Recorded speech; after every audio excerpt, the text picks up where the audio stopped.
Todos queremos ser morales y queremos vivir en una sociedad moral. El problema es cuando tratamos de definir qué es la moral, qué es la moralidad, y nos encontramos con que tenemos muchas veces puntos de vista diferentes. Por esto me ha llamado la atención un libro que se ha publicado en España por la editorial Deusto, que se llama Los peligros de la moralidad. ¿Por qué la moral es una amenaza para las sociedades del siglo XXI?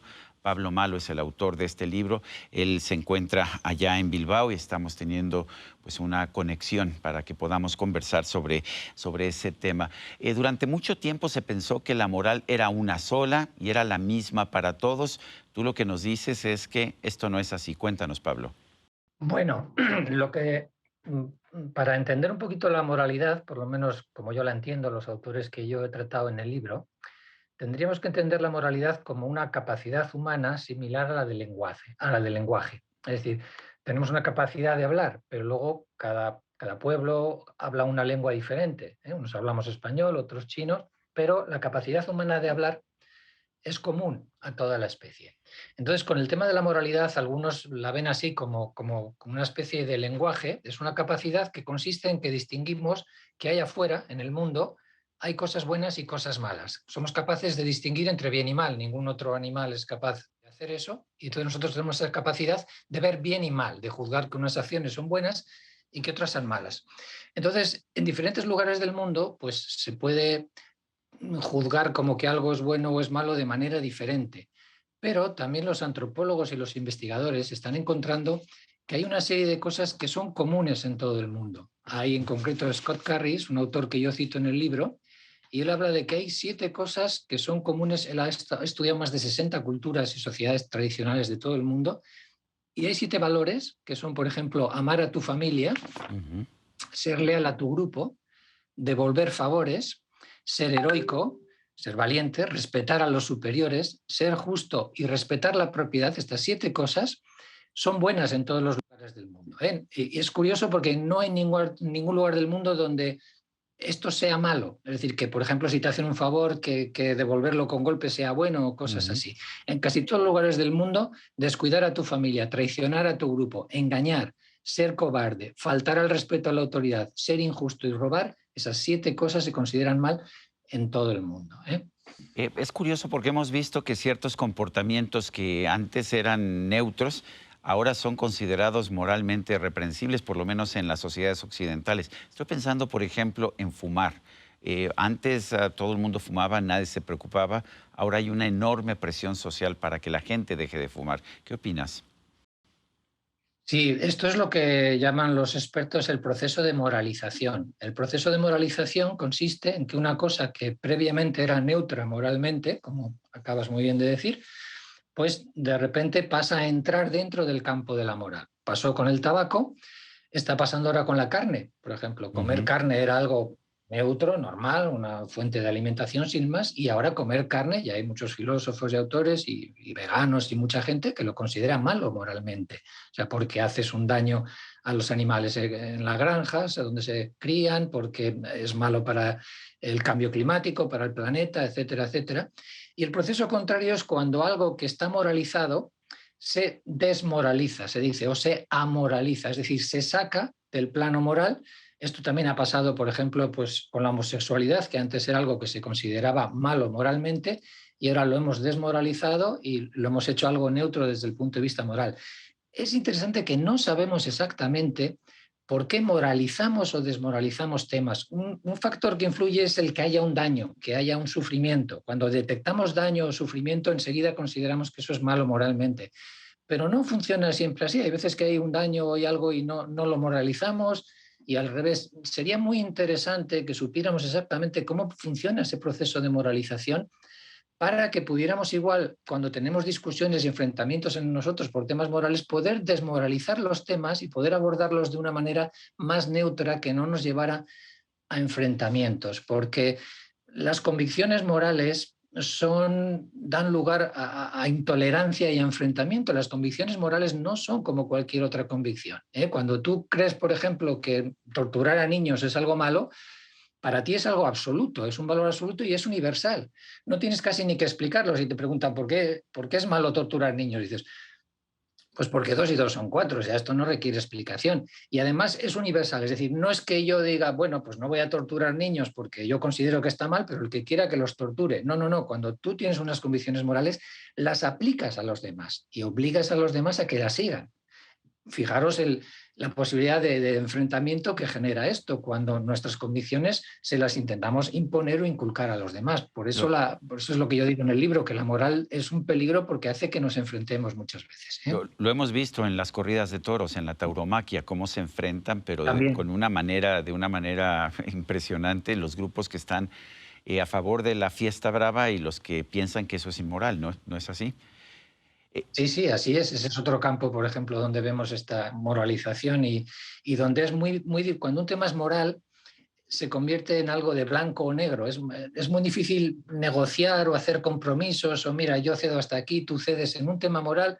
Vuelvo a decir, he dicho un ejemplo extremo, el de torturar niños, pero puede ser el Ujú, aborto, que ahora está de ujú. moda por lo que parece que va a ocurrir en Estados Unidos o el que sea. Ahí no se puede llegar a compromisos, es algo blanco y negro y es muy complicado la convivencia, ¿no? Pablo, ¿por qué la moral es una amenaza para las sociedades del siglo XXI?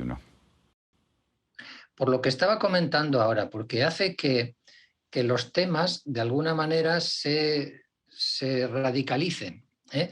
Es una amenaza, pues fíjate, por ejemplo, para la democracia, también para la ciencia. Por poner el ejemplo de la democracia. En la democracia siempre hemos pensado que las ideas políticas de unos y otros eran legítimas, había un debate, se podía discutir, se podía hablar, la gente votaba y, bueno, unas veces ganan unos y otras veces ganan otros. Si moralizamos las cuestiones políticas, y está pasando, estamos convirtiendo todos los temas en cuestiones morales, en cuestiones de Dios y del demonio, un bando es el bueno y el otro es el demonio, es Satanás. ¿Qué pasa entonces? Pues que el diálogo y el debate es imposible. Es que tú con el demonio o con el diablo no puedes hablar. Si la postura del otro, sea en el tema que sea, en el aborto, en el tema feminista, en el tema de los trans, en el tema que sea, si la postura del otro es moralmente mala, yo con alguien que es moralmente malo, un Hitler, un Satanás, un alguien, no puedo ni siquiera dialogar. Y eso es un peligro para la democracia, porque nos llevaría a un partido único, al mío, al que tiene la razón, yo sé lo que es bueno, ¿para qué necesito diferentes partidos y un diálogo, ¿no? Y un debate político? Pues no, ya haríamos un partido totalitario único y decir, mira, esta es la verdad y se acabó, ¿no? Y vamos un poco con un riesgo de caer en un cierto totalitarismo. Yo creo que estamos viviendo en las sociedades occidentales en estos momentos. ¿Cómo es que los seres humanos tenemos moral? Ningún otro ser vivo que yo conozca tiene moral. ¿Cómo funciona nuestra evolución para que finalmente tengamos estos criterios morales? Sí, la base es que somos animales sociales. En algunos primates, ya grandes simios, chimpancés y así, hay pequeños conatos de lo que podríamos llamar moral. Algunos ladrillitos, como dice Franz de Waal, un primatólogo, ladrillitos para luego haber ido construyendo nuestra moral. Y la moral existe porque somos animales sociales que vivimos en grupos y que tenemos que cooperar para vivir en grupos. Si no tuviéramos moral, si yo cuando alguien me hace pues una faena, voy y le mato, le pego, si tengo sexo con cualquiera, si no hubiera unas normas de convivencia, que es lo que son un código de circulación, que es a fin de cuentas lo que es las normas morales, los grupos humanos se habrían desintegrado, habrían desaparecido, porque la moral es un instrumento para la cooperación, para que los humanos nos unamos y trabajemos juntos por los objetivos que tiene nuestro grupo. Y también la moral, de alguna manera, es como una aplicación, digamos, una app de estas modernas que se nos pone en el polo frontal, ¿no? Que nos pone la sociedad o el grupo, para que el individuo someta sus deseos individuales y egoístas, los someta al bien del grupo, a un bien más alto que es el bien común. Eso es la moral, porque los que no tienen moral son los que son egoístas, los psicópatas, los que solo piensan en ellos, quieren un reloj, van y lo roban, no necesitan dinero, van y atracan a alguien. Esas personas no tienen moral y es porque no someten sus impulsos individuales o egoístas a un bien más alto. La moral es lo que nos hace que sometamos nuestros impulsos egoístas al bien común, al bien del grupo. Y ¿Cómo? como somos animales grupales y tenemos que convivir en sociedad, para eso tenemos esa moral. Sin moral se disgregarían los grupos y habríamos desaparecido como especie. ¿Cómo es posible que las sociedades hayan desarrollado códigos morales tan diferentes? En las sociedades islámicas, por ejemplo, vemos muchas veces que las mujeres no pueden ni siquiera salir a la calle solas, tienen que estar cubiertas con un chador o con un velo. Y en España, en cambio, lo más común del mundo es ver a una mujer asoleándose topless en una playa. ¿Cómo surgen estas morales tan diferentes en el mismo género humano?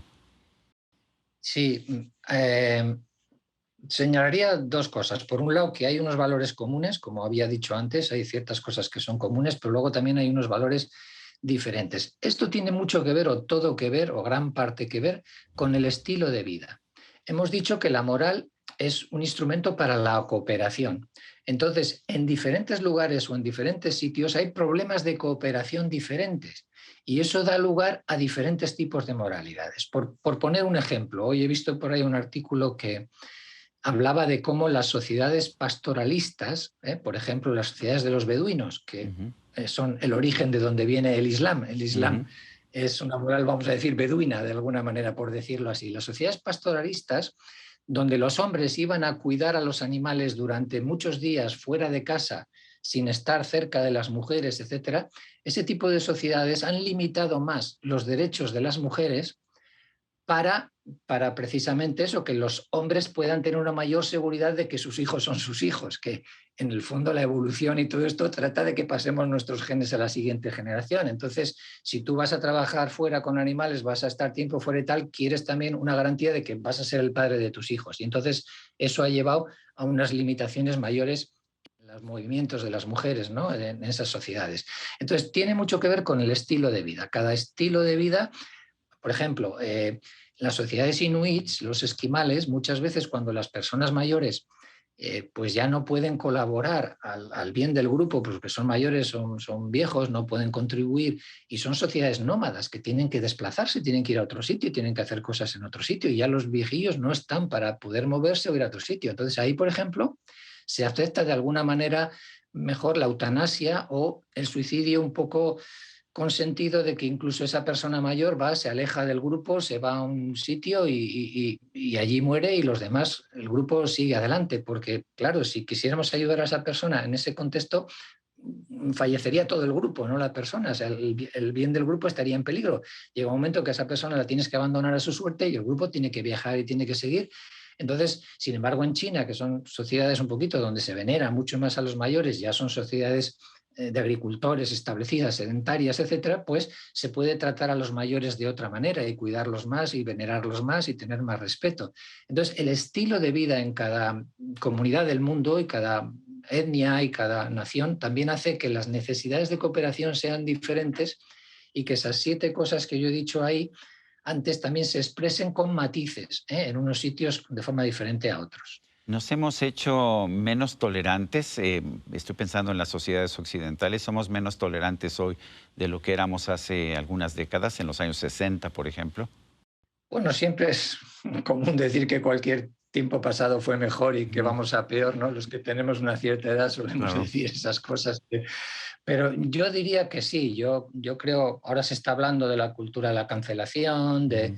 y estamos viendo pues a nivel de incluso de revistas de filosofía, de revistas científicas, pues que no hay una tolerancia para los que piensan diferente. Yo no había visto hasta ahora, por ejemplo, que un filósofo saque un artículo y de repente otros 500 filósofos sacan una carta abierta metiéndose con él y llevándole la contraria. Eso funcionaba en las revistas. Un científico o un filósofo, un académico saca un artículo, pues el que no está de acuerdo le contesta, se hace un debate y eso se va resolviendo a nivel académico. Y aquí no, aquí tú has dicho algo que los demás consideran que no está bien y quieren que te echen de la universidad, que te quedes sin trabajo. O sea, realmente una intolerancia que es grave, porque quitarle el trabajo a una persona es quitarle su medio de vida. Estás provocando una especie de muerte social, muerte incluso física no, pues porque, bueno, podrás sobrevivir de otras maneras, pero el trabajo es esencial para todos y ahora al que piensa diferente vamos a por él, a echarle, o sea, a acabar con él.